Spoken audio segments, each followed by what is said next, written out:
All right, let's dive in. Today, we're tackling the incredibly complex, but absolutely critical world of pharmaceutical compliance right here in the European Union.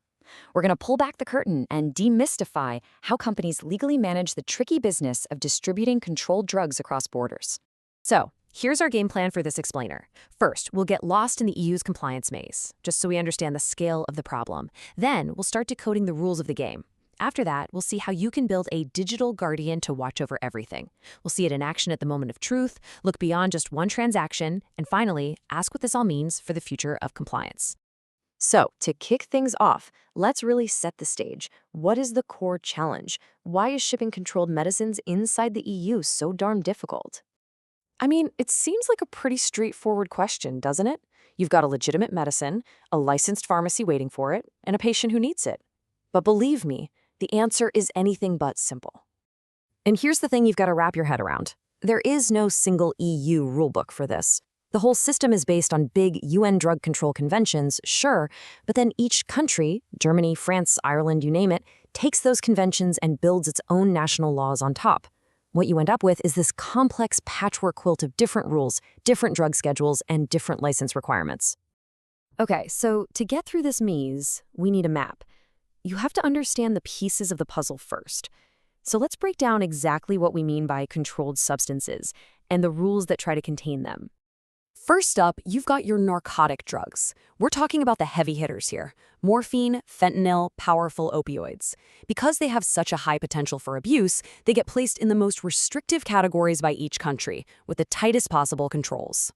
Then you have psychotropic substances. Think of things like benzodiazepines. These are drugs that affect a person's mental state, and you guessed it, they also carry a risk of abuse, so they get hit with similarly strict controls.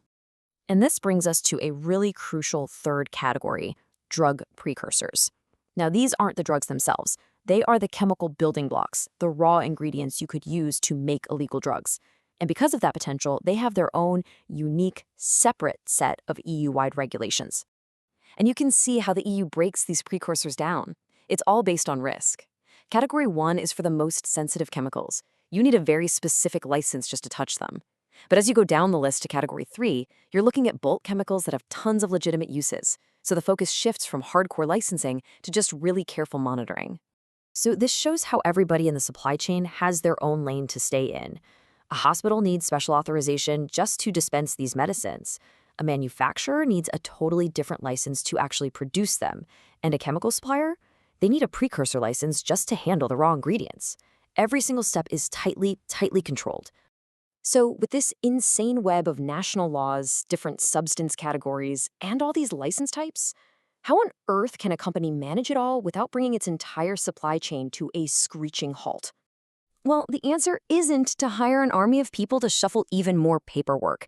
The modern solution is technology.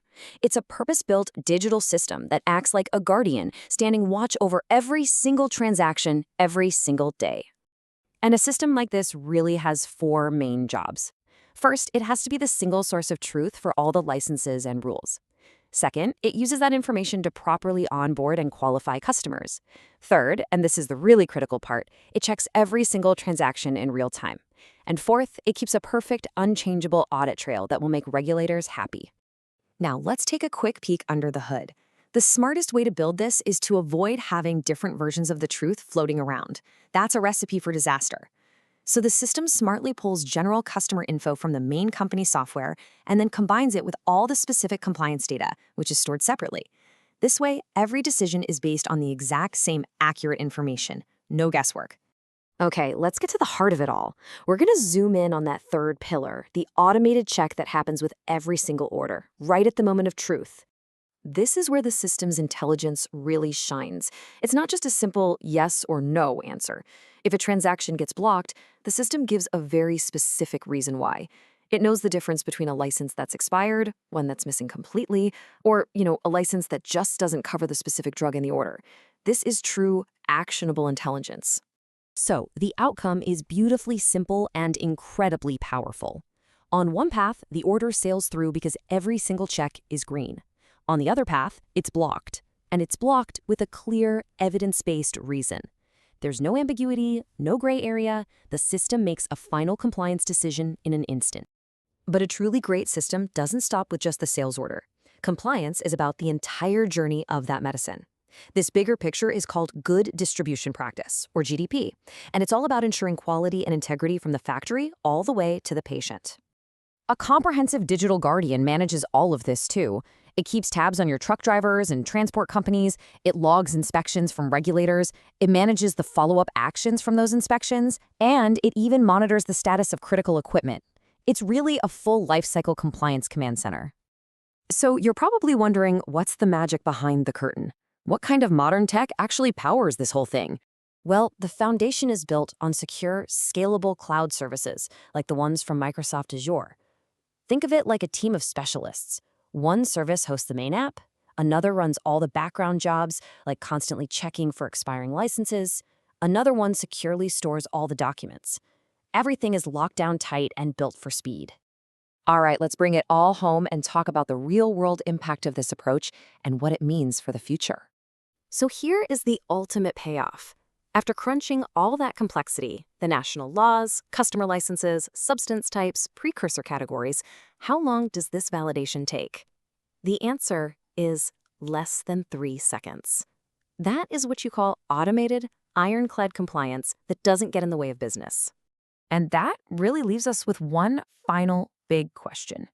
In a world where supply chains and regulations are only getting more complex, has automated compliance stopped being just a nice to have and become an absolute necessity to even operate?